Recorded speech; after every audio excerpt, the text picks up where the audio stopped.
Salut à tous, on se retrouve aujourd'hui pour parler du FC Barcelone en ce jeudi 9 octobre et on commence directement avec l'entraînement du jour, sans les internationaux, nouvelle session sans bien sûr les joueurs convoqués en sélection. Voilà, quelques photos très rapides, on va pas s'éterniser dessus les gars, et à noter que lors de l'entraînement aujourd'hui les gars, c'est la dernière séance d'entraînement de la semaine, donc du coup vendredi, demain, samedi et dimanche.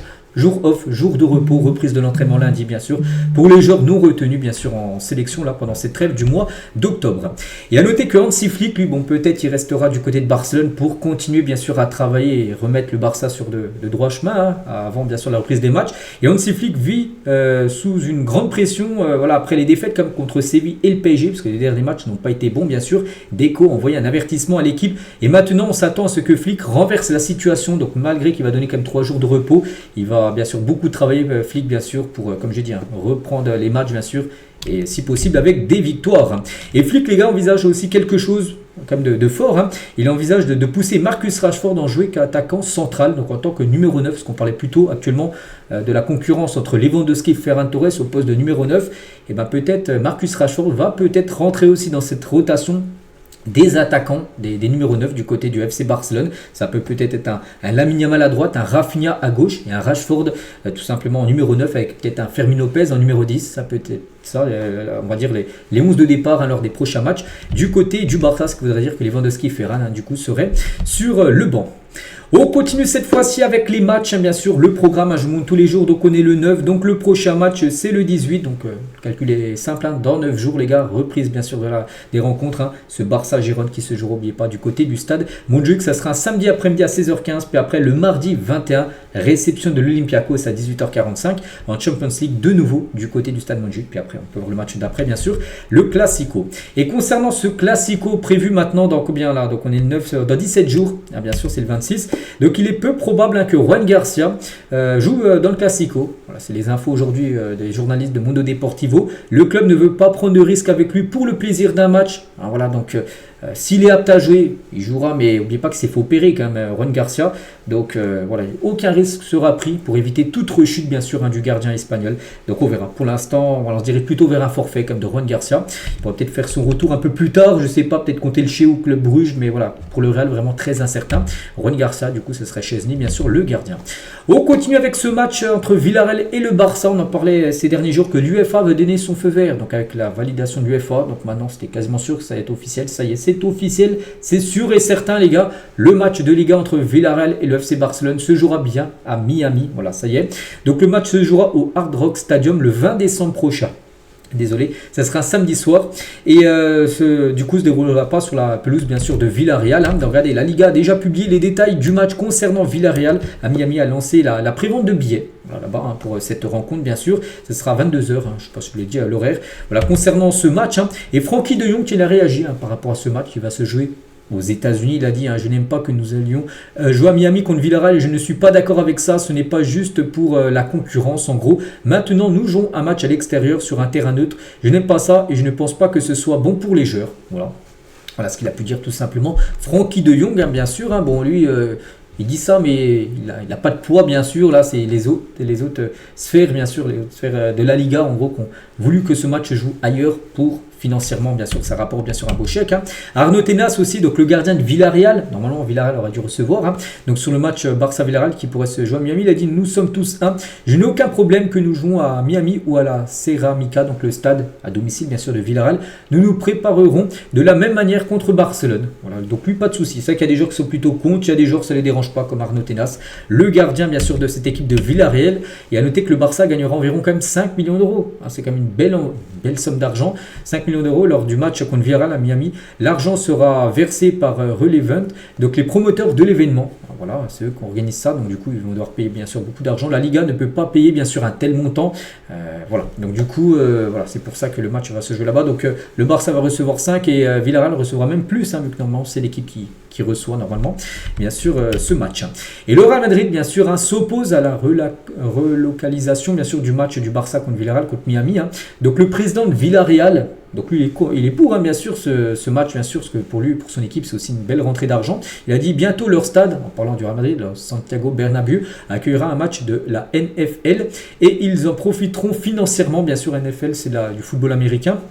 Est-ce que d'autres ligues ont le droit de se promouvoir en Europe, mais pas la Liga aux États-Unis, hein? Je crois que nous n'avons pas battu Barcelone à domicile depuis 20 ans, mais nous les avons battus à l'extérieur lors de chacune des 2 dernières saisons. Nos statistiques montrent que nous avons battu le Barça plus souvent à Barcelone qu'à Villarreal. Donc pour eux, en gros, Villarreal se disent, voilà, autant les jouer à l'extérieur. Bon, ça sera sur un terrain neutre, hein. Ça sera ni à Villarreal ni à Barcelone, ça sera Miami.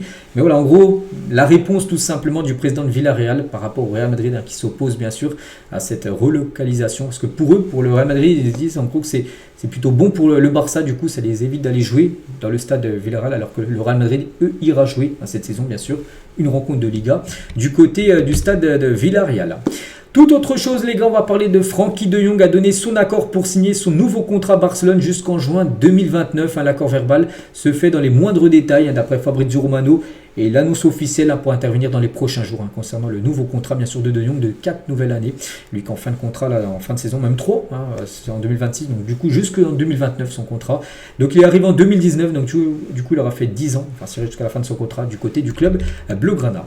Juan Laporta, Deco et Flick ont raison, on ne peut pas se détendre, hein, mais nous croyons toujours en l'équipe, ce qu'il a dit. Et également il a parlé de Lamine Yamal, hein, est beaucoup plus mature qu'un garçon de son âge de 18 ans. Il se fait lui-même pour être aimé, voilà. Petite info concernant Juan Laporta sur Lamine Yamal. Pour Cubarsí, tiens, j'ai hâte d'être au Classico parce que jouer au Bernabéu, c'est génial. Le Classico est la plus grande rivalité du football, bien sûr, entre deux clubs. Hein. Tout le monde rêve de jouer ce match. Et si vous gagnez au Bernabéu, c'est encore mieux. Les Classicos décident presque toujours des championnats.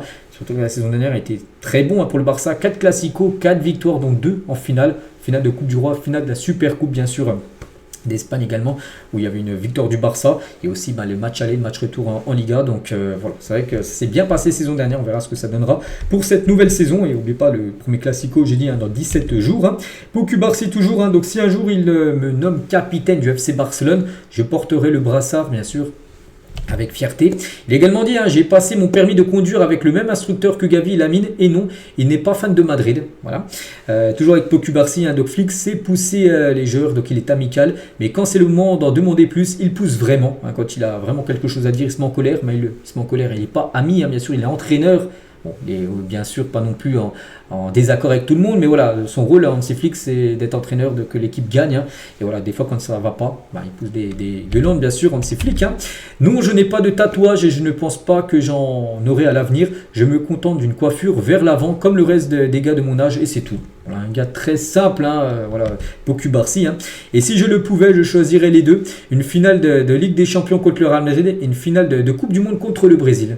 Voilà, ce serait ces 2 finales de rêve, bien sûr. Une avec le Barça et une autre avec, bien sûr, l'Espagne. On va parler de Franco Mastantuono, donc joueur du Real Madrid.